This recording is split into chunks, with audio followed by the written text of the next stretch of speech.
Joining us this morning is a distinguished guest whose work bridges languages, cultures and minds. We are delighted to welcome Dr. Esma Al-Dhaim, Assistant Professor of the Translation at GUST.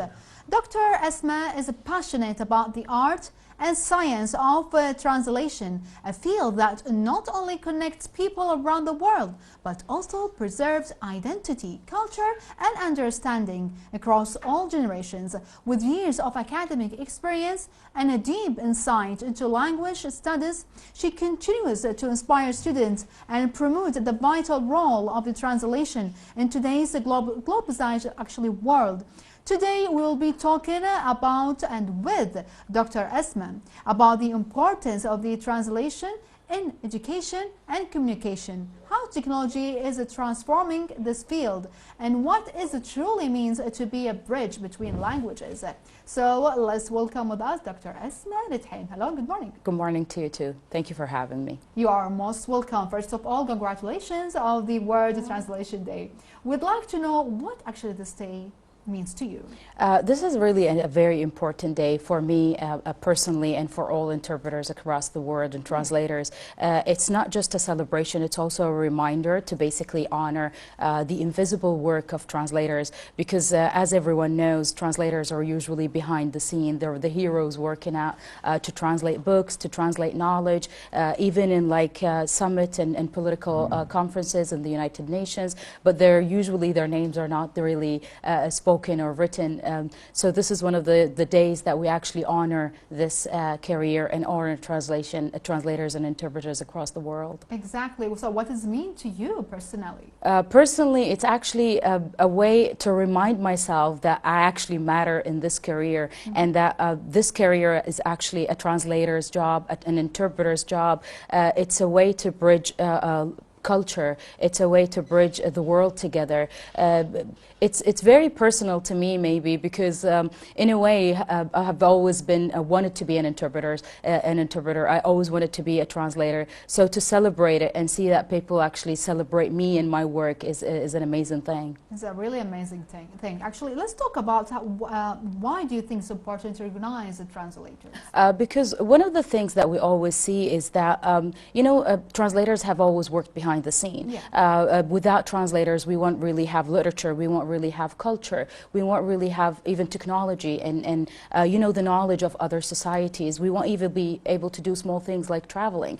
So to honor their work, to honor their existence is actually very important for translators, because sometimes we always see people saying bilinguals can be translators, and that hurts the feelings of translators and interpreters, because to them it's my career, what I've worked for, what I studied for, is not something anyone can do. It's something that I actually work to get that status of being an interpreter and translator. So you mentioned, Doctor, that really the translators really connect and these are really bridges for all the world. Yes. We'd like to know very, let's say, in specific, how it's really important to bridging all the words and all the cultures. A very simple thing is through the drama that we actually watch.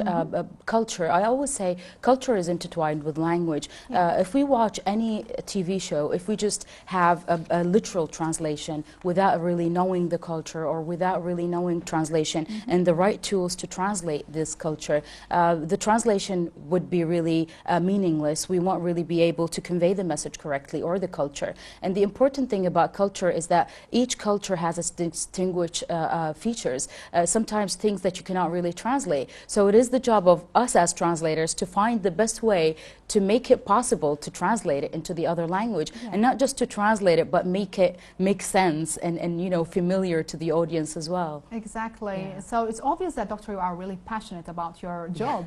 So we'd like to know your first spark to become a translator? It's actually funny. I was watching TV and I was watching CNN as a kid, and I was just looking at the person talking and I was just mumbling things in English, and I wanted to be a translator, and I looked at my mom and I said, I want to be this, with the mic, and I didn't even recognize the fact that it was not just an interpreter, it was someone who's, just an anchor on the TV. Yeah. But I wanted to be a translator. I wanted to always share languages and interpret. Even when I was a kid, I would always say the other words words and, you know, write down words in English and then their meanings, and always carried the small little notes with me to basically translate words.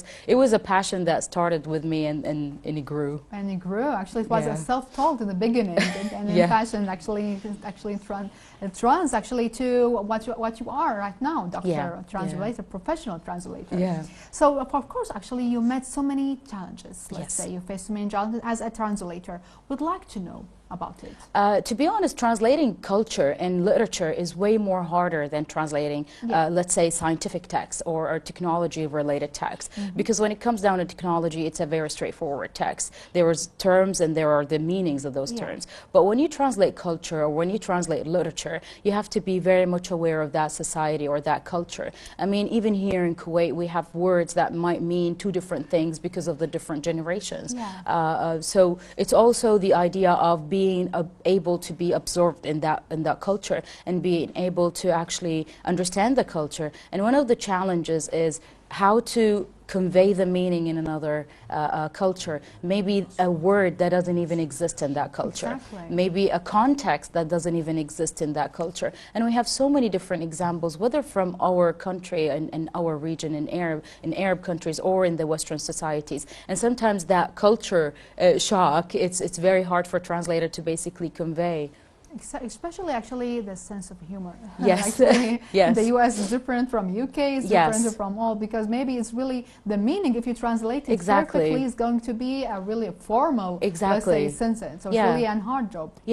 Poetry, very hard to translate because we use metaphor from our own culture, which might be something similar here. I mean, something nice here, like, you know, the beauty of rain. However, in the UK, it might be something completely bad, you know, it's like a bad day. Yeah, exactly. So this is something that we always like. It's something that is an obstacle to us as translators. Culture and what metaphors are in culture, what humor is. Like stand-up comedy is one of the most difficult things to translate because the comedy or the humor is within that society, and it's very hard to translate it. Yes, exactly. So, Doctor, do you think translators should adapt cultural references for the target audience to keep them as they are?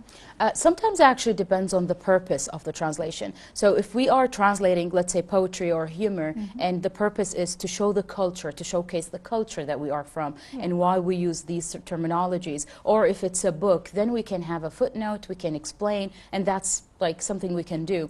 But sometimes you have to adopt it completely and just change it. So many different shows that we actually change terminologies. We change even the context itself to make it more familiar to the audience that we are entertaining in the language that we're translating to, simply because they will not be aware of that culture, they will not be aware of that context. And if we translate similarly, like literally word for word, it would not really make sense, and it won't carry the same feelings that you have in the language that we're translating from. So, Doctor, what do you think about technology? Is really beneficial for all the translators? It is beneficial, but at the same time, it's like a two-edged weapon. Basically, we have AI, and we have so many different like computer-assisted translation tools that actually assist translators. But I always tell the students, it is assisting you. It will never think for you, because if it's culture, if it's literature, if it's anything related to what we say in like spoken language, it is very hard to translate using AI, because AI like has, you know, certain words, and then they will translate it like a dictionary. Like when you open a dictionary, there is a word and its meaning, but you choose which meaning you will follow up. And that's the beauty of AI. It's actually there to assist you, like grammatically. Maybe sometimes when you have like writer's block, we have translator's block, and sometimes you're completely blocked and you have no idea how to rephrase the sentence. So we actually do use it to help us rephrase a sentence, or make sure that the sentence is clear, the clarity of it, or maybe give me synonyms for that word, stuff like that. Well, that's really an amazing. Actually, we cannot get rid of true translation. Human being, you know, and AI, it's really helpful for all the majors, all the fields. But the human being, it will be the first. Forever. Forever. Yeah. Thank you so much, Doctor, for joining us. It was really an inspiring story and beautiful. Thank you so much. Thank you very much. Big thanks and appreciation to our dear guest, Dr. Esma Lithaim. She's Assistant Professor of the Translation at GUST. Don't go away, dear viewers. Let's have the stand till the break, and then we'll move on.